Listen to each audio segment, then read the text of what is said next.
It's June 1st, therefore it is Pride Month, and so I have put on my most sapphic sunset coloured jumper to tell you about the summer sapphic romances that I'll be reading in this video. Caveat, my version of romance, I don't read normal romance, I don't really read contemporary romance at all. So these romances are kind of a specific Kim niche of books that I enjoy. I have 4 books I'm hoping to get to, and one of them I would argue probably isn't a romance at all, but is by a prolific lesbian author, and so I'm including it because I would like to read more of their writing. So I guess we can start off with that one, which is Affinity by Sarah Waters. I have it on my Kindle. I have read 2 Sarah Waters books now. I read Tipping the Velvet, which is probably a better one for a video like this, and earlier this year I read Fingersmith. All I know about Affinity is that it is kind of, I guess, kind of bleak, about this lady who is a spinster who goes and visits with women in this prison and is meeting with this psychic, and they build up a relationship. So I kind of expect it to be the least romance of them, but I'm still planning on reading it for this video because I would like to get to it. Other books. At this point, the book hasn't come out yet, but I'm hoping to also read Eat the Ones You Love by Sarah Marie Griffin. That one seems like it could be up my alley. It's got a person eating plant, and a sapphic romance that sounds like it could be kind of fun. And then I have 2 books that have been in my physical TBR for a while. The first one is Mortal Follies by Alexis Hall. This is a romance book. It follows a witch who I believe is cursed, and she is trying to figure out how to get rid of this curse and has to work with someone who is kind of her rival or enemy in society and who has a lot of mysteriousness about her.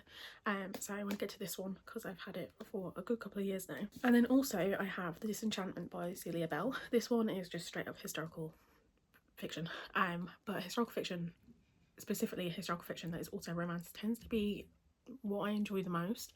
I kind of will put here some other ones that I've read in the past few years that I have really enjoyed. This one follows 2 lovers who are in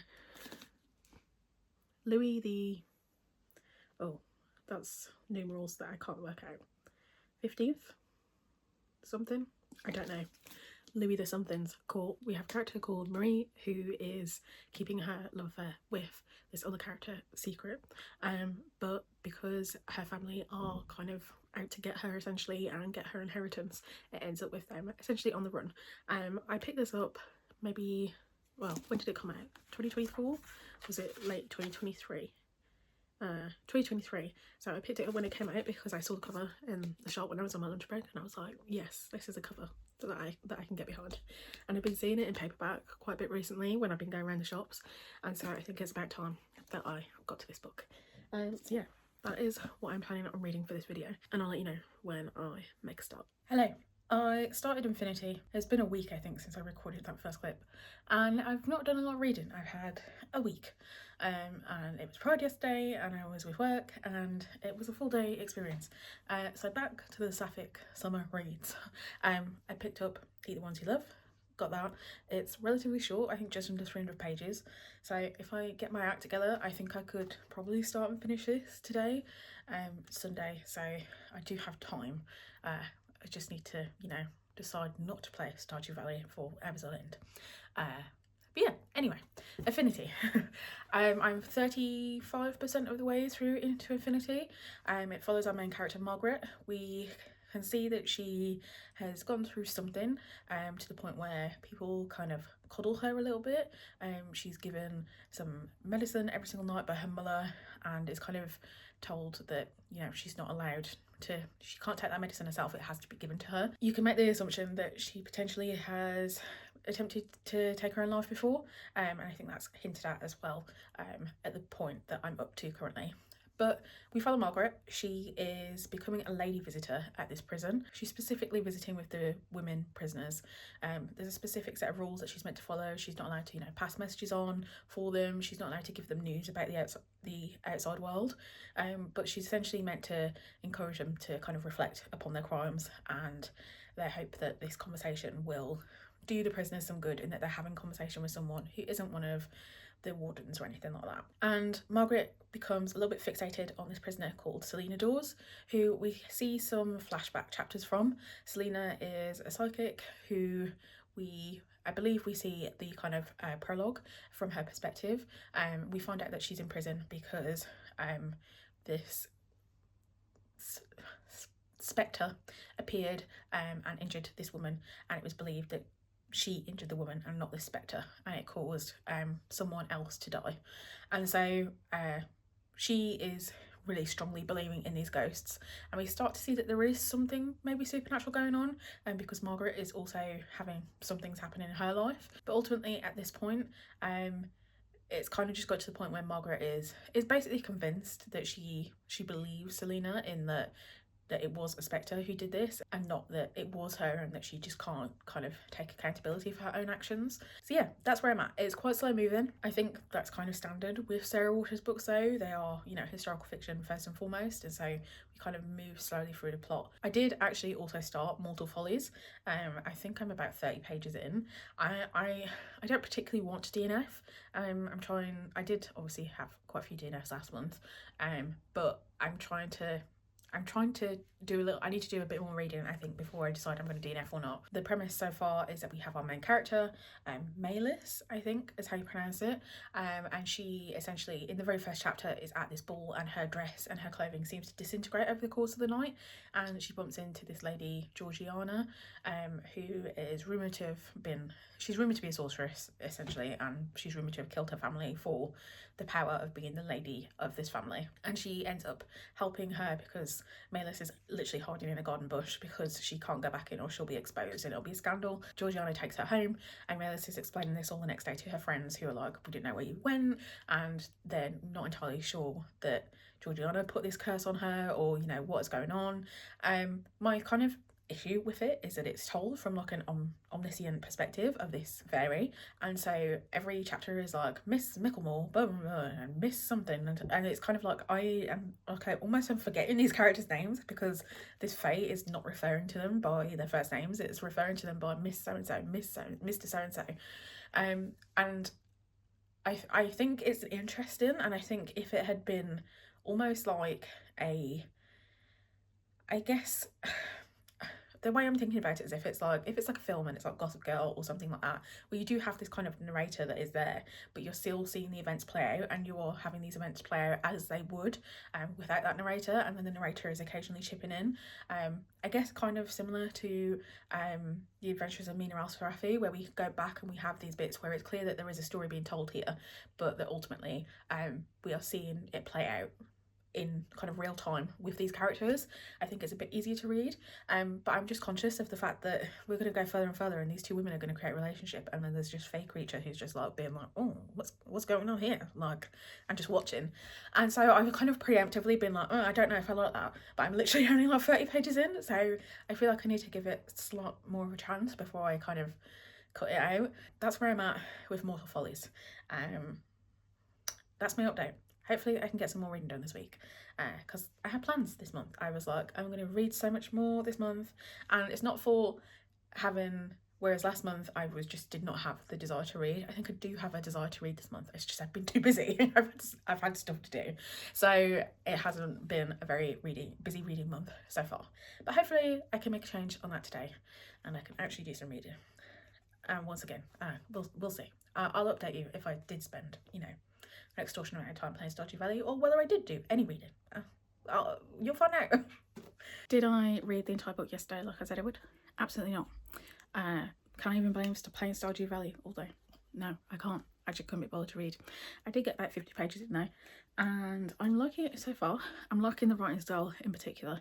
We are following our main character, Shell, who is in her early 30s.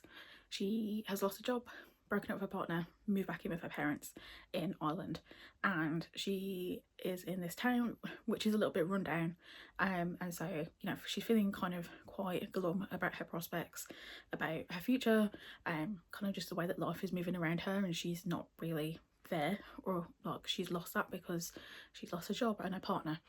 And she walks past this florist which has a sign in the door which says help needed, not help wanted, and it really catches her attention, so she goes in and kind of offers her services, and the florist, Neve, offers her essentially the chance to come in and get a bit of a feel for what it would be like to work there. She buys some flowers, takes them home, and then we start the second chapter with this mysterious other perspective, which kind of jumps in between Shell's thoughts, which is the plant called Baby, who is an orchid who is kind of just grown to be so big. I'm not quite sure exactly how it is yet. It seems like the orchid was at like the centre of this shopping centre and then has grown its roots like so much so that it creeps in through like everywhere basically. And Baby is like really interested in basically, you know, eating people. He and Neve have, I mean, I'm not that far in yet, but from what I can see, a bit of a codependent relationship. Neve previously had a partner who left, and Baby talks a bit about how he just couldn't get through to her ex-partner Jen, whereas Shell is a lot more malleable and he thinks he'll be able to get her a little bit more easy. So that's where I'm at so far. I'm literally only 50 pages in. It's the Literally Dead book club pick this month, so I was planning to read this anyway. So I'm hoping at least today I can get to the end of one of the parts, so that I can maybe contribute a little bit to the book club discussion, and make a bit of progress.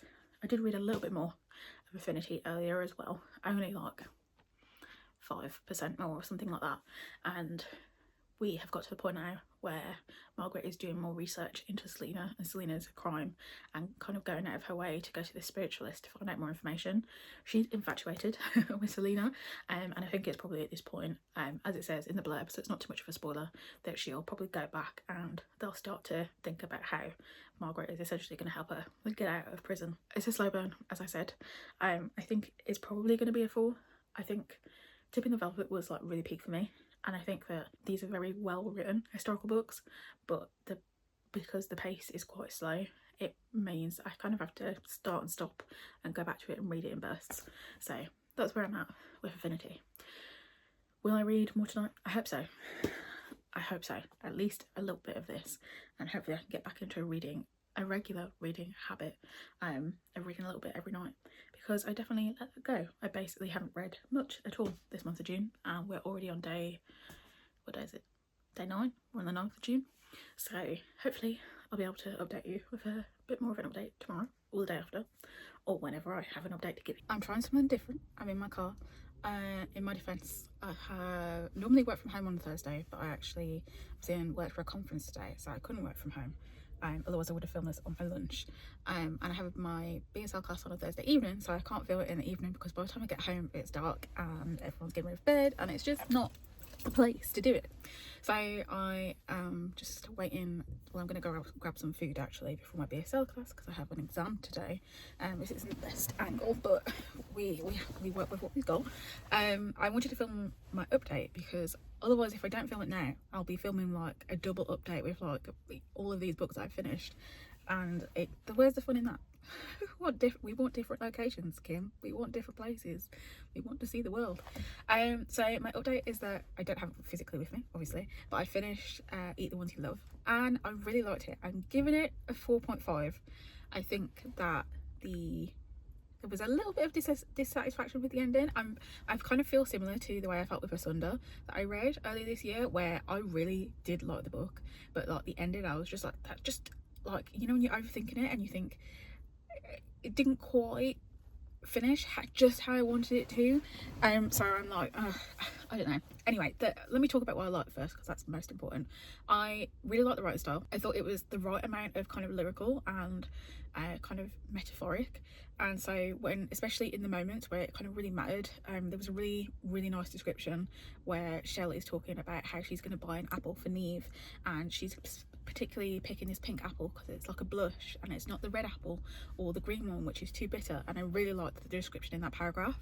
I especially think that when it came to those kind of really impactful moments, the language made a difference.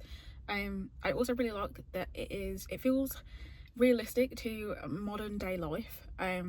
It's set in Ireland, but as someone who lives in the UK, and so there is some level of cultural similarity. It takes place that has seen better days and has kind of a rundown shopping centre, and that is kind of the pinnacle of, you can hear the sirens, sorry, that's kind of the pinnacle of the area that I live in. It is seen way better days and you know, there's so many shut down shops and things that haven't been able to reopen in the local town because there's no funding, and so I really felt that like impact. I think it's different sometimes when you read a book that's set in the US, where even if you feel that, it's culturally not the same because it's set in the US. And again, there is cultural differences obviously between Ireland and the UK, but there is that kind of, there was just a slightly more closer similarity, I think, that I really liked. Relationship wise, I thought all the characters were fine. Like, I wouldn't say that any of them were super standout apart from maybe Baby, the giant person eating plant. I really did like the fact that Baby's thoughts or kind of presence was kind of interspersed throughout the book. I do think I can understand when people say that it was a bit jarring sometimes, because you'd have a paragraph and then Baby's thought would be like right after Shell is doing something and you're like, whoa, and there's no italics, so it's not immediately obvious. So you do kind of have to sometimes in some situations kind of reread maybe the line and get it back into your head that it is actually Baby talking and not Shell. But yeah, I liked it. I do think the ending was like, it happened quite quickly, and I think that is a thing that happens with endings. You are building up, especially because this is such a slow paced book, it builds up to such a point where things really start to happen. Like it's split into 5 like segments, and the first part is like nearly 150 pages, and then some of the other ones are 40 or like 20 pages, and so the detail that went into that beginning slow burn start was so much that by the time you get to the end it just feels like it wraps up so quickly. So I think that's why it's a 4.5, but it's not quite 5, but I did really like it and I wasn't expecting to. I will say, if you are worried about it being horror, I would say horror is almost a stretch. Like, there is some horrific elements, but it is very much, it's soft horror, but it also deals with death and plant even eating people. So I do recommend it if you want a sapphic story, if you want a kind of plant horror folk story. I was thinking, and my kind of comparison is Lamb. I can't remember who the author is, but it's also set in England. It features kind of fungal plant horror that has a mind of its own and that is also kind of tended to and cared for. I read that last year, I think it was, and that one was free. But I think that parallel wise, I think that's the thing that I've read that's closest that I would recommend, that's most aligned with this. I think that's the end of my update. It's time for me now to go get some food and wish me luck because I have my BSL level 1 exam. Bye. I finished Affinity. It's a 3.5, I think. Let me go through my thoughts. So we, as I said, follow our main character Margaret. She is a spinster essentially, and she ends up supporting as a lady visitor in this prison, and she builds up a connection with this woman named Selena Dawes, who is a medium, and Margaret becomes a little bit infatuated and kind of just obsessed with Selena, essentially, understanding this woman who, you know, seems quite meek, has had no visitors, who seems like she couldn't have committed the crime that she did. And at the same time, we have different points of view which are from Selena's point of view prior to the point where the crime happened, where we learn about her and we learn a little bit about what it was like when she was living with this lady called Mrs. Brink, who was the lady who died. And so we're seeing kind of these two parallel timelines, and we're seeing Margaret as people are growing more and more concerned for her because she loved someone who is still in her life, but they can't be together, and so there's that friction. Her younger sister has now got married. She's the only one of her siblings not to have been married and remains at home with her mom, who is controlling, but this is Victorian England, so you know, you've got the backdrop of that as well. I think that one thing that Sarah Waters does right really well is she gives you detailed characters, she gives you depth to these characters, and Margaret had a lot of depth to her, her feelings and her kind of want and urge to believe that Selena was innocent. There is a slight kind of plot twist at the end, which I wouldn't say is like a massive plot twist, but it definitely kind of, it did, I guess, caught me off guard as to how it was going to end, because I did read a few reviews that said that there was a plot twist.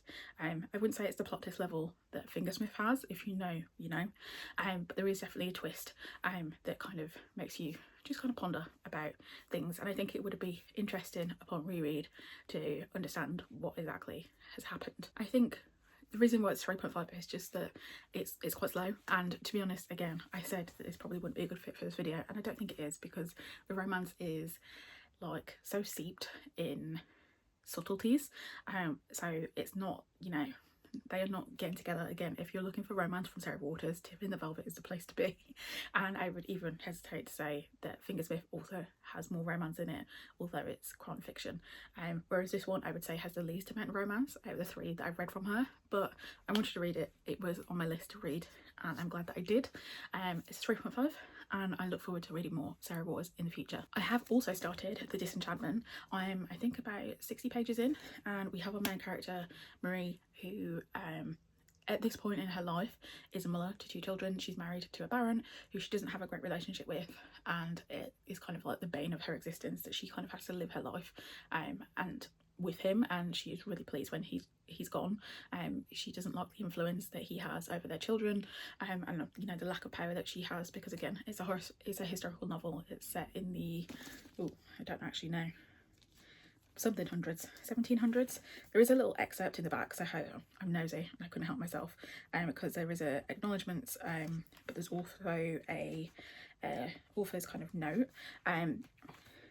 1600s, okay, sorry, because one of the initial things in the text is that it's inspired by this story, or this real life tale that happened where a bunch of women within court, I think it is, were poisoning a lot of people and got inheritance, but also got caught, and so that's mentioned earlier on in the text. And it seems like her husband, the Baron, has taken away some of her freedoms, because he has this in the back of his head, knowing that their relationship isn't good, that this is potentially something that she could do to him.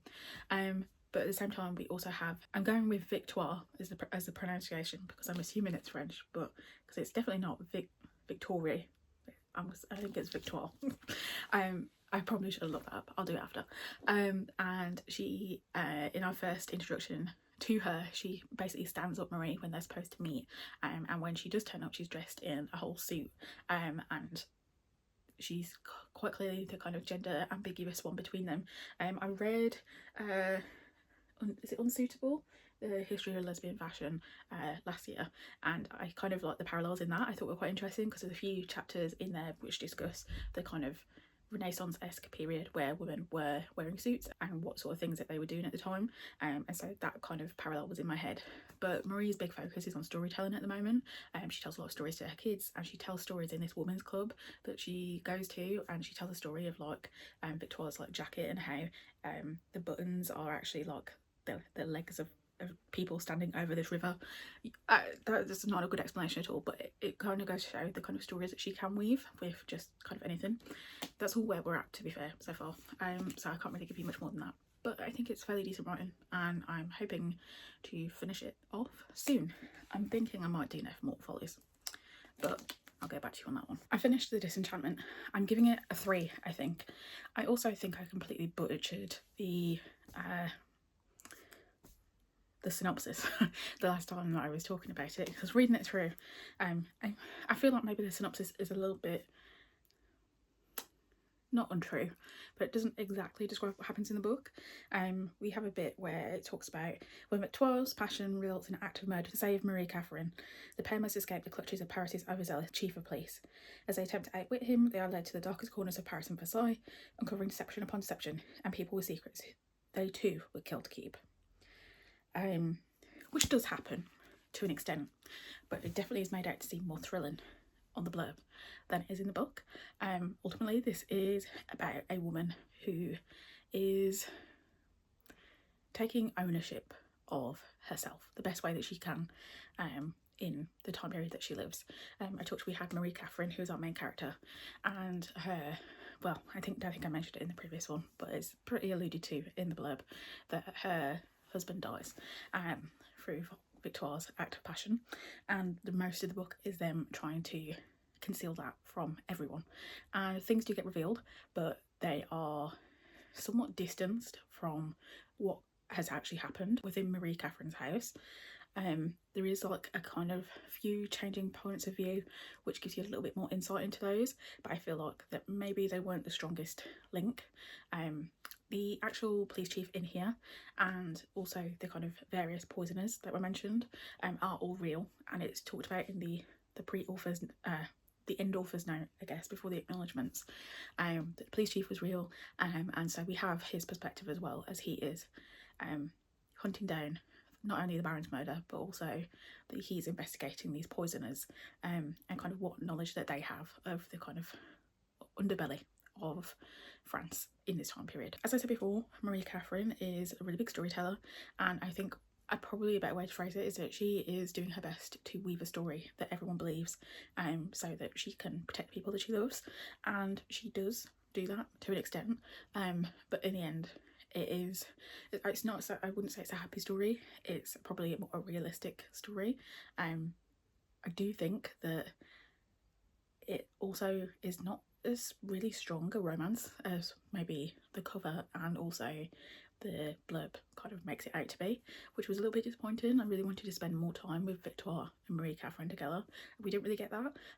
It was a little bit in the book, but it was a lot more about Marie Catherine kind of scheming and also with her children, which obviously developed her as a character and as a mother. She has roles and responsibilities in her life that she can't just abandon, so I think that it makes sense in that way, but we just didn't really see a lot of them. So yeah, it's a 3, I think. I also did attempt to read a little bit more of Mortal Follies, and I think it is going to be a DNF. I got about 60 pages in, and yeah, the next chapter I read didn't really make me feel any more different about it, and we just have a little instance of our main character Melis having another kind of curse happen, and then Georgiana appearing and being able to save her from that curse, and then her friends accusing Georgiana of being the one who put the curse on her in the first place, and Melis's dad being there like, oh, maybe we should invite her to dinner to thank her for saving you. I just don't think that the kind of omniscient perspective works in this one. Ironic that I've read 2 with Eat the Ones You Love also having an omniscient perspective as well. It works more in that one because it is acknowledged and maybe acknowledges what's going on, whereas from the bits I have read in this one, the narrator is just watching and is very sporadically inserting himself into I followed doing down here, and he's just not really doing anything to like step in. And I don't know if it necessarily makes sense to have that sort of narrator in here. I don't know. It couldn't happen. More could have been revealed within the book to make that different, but at this point I don't think it's gonna be for me. And it's ironic that the book that has the most romance is Romantasy is the one that I've DNF'd in this video. I do think that this will find a place for some people, particularly like Emily Wilde lovers. If the only problem, my only kind of comparison is that Emily Wilde definitely has more action, which is what made me so much more interested in it. There's the romance, but the romance and the plot is up there, whereas the romance is the focus of this. It's a Romantasy, which says something about me really. And quick success in one way, I've read some more books off my physical TBR. Failures and honours, it proves that maybe romance isn't for me, and that historical books and horror books with a little bit of sapphic romance sprinkled in are the better choice for me. I hope you have a good Pride Month and that you are enjoying your queer or sapphic or whatever reads, and I'll see you in my next video.